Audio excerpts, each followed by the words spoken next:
ओम गण गणपतये नमो नमः। श्रीमद् वाल्मीकि रामायण युद्ध कांड 17वां सर्ग। हनुमान के द्वारा निकुंभ का वध।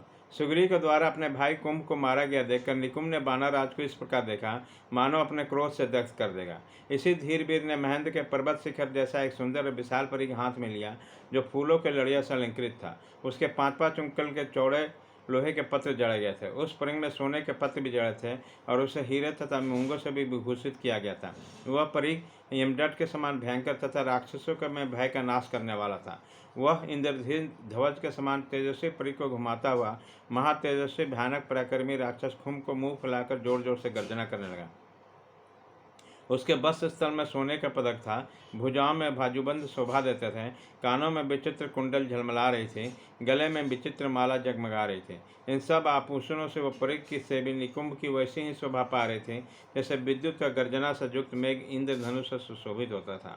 उस महाकाय राक्षस के परिग अग्रभाग से टूटकर पर्वतवाहा तथा 7 महावायु की संधि टूट फूट गई तथा बाड़ी गड़गड़ाहट के साथ धूम्रित अग्नि के भांति प्रज्वलित हो उठी। निकुंभ के परिग घुमाने से बिप्टावती नगरी, अलकापुरी, गंधर्व के उत्तम भवन, तारे, नक्षत्र, चंद्रमा तथा बड़े बड़े ग्रह भी समस्त आकाश मंडल में घूमता सा प्रतीत हुआ।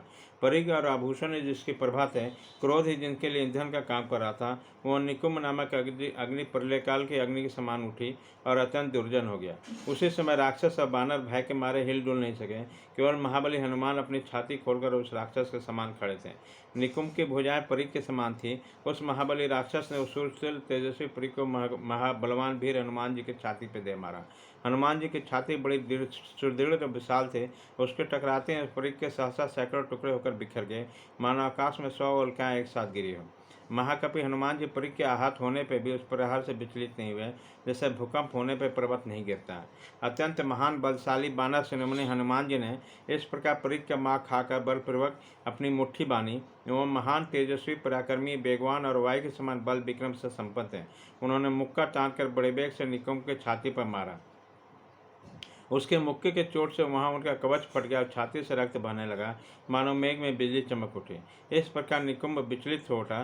फिर थोड़े देर में संभल कर उसने महाबली हनुमान जी को पकड़ लिया। उसी समय युद्ध स्थल में निकुंभ के द्वारा महाबली हनुमान जी का अपहरण देखकर लंका निवासी राक्षस भयानक स्वर में विजय सूचक गर्जना करने लगे। और राक्षस के द्वारा इस प्रकार अपहृत होने पर पवनपुत्र हनुमान जी ने अपने बृहत्तुल्य मुक्के से उस पर प्रहार किया। फिर वह तदंतर अपने को चंगुल से छुड़ाकर पृथ्वी पर खड़े हो गए। तदंतर वायुपुत्र हनुमान ने तत्काल निकुंभ को पृथ्वी पर दे मारा।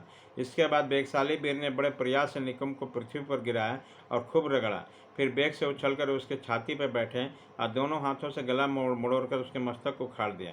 गला मोड़ते समय राक्षस भयंकर आर्तनाद कर रहा था।